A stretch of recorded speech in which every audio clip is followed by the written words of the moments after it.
Okay, so this is a brief call to reality. So this is intended for elite weightlifters and strength trainees and things of that nature, and even average fitness client. You got to realize, some people say, oh, it's just 1 week off and you should take a break and things like that.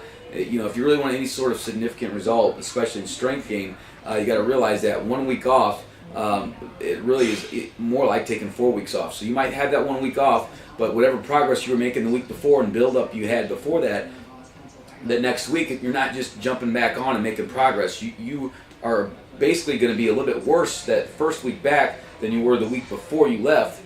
And that the second week out of training consistently, you might be back to where you were the week before you took that week off. And then finally you're back to maybe making progress and gains that fourth week.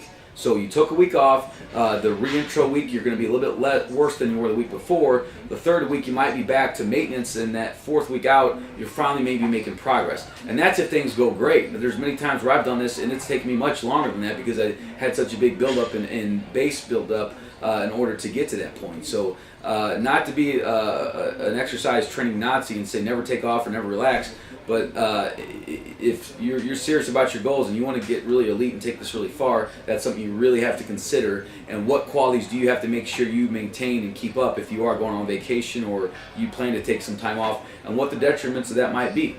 Some people do very well with that. If you're going to take a period off, fine, but you got to realize the amount of time it's going to take you to get back to where you were, and you got to be realistic about that.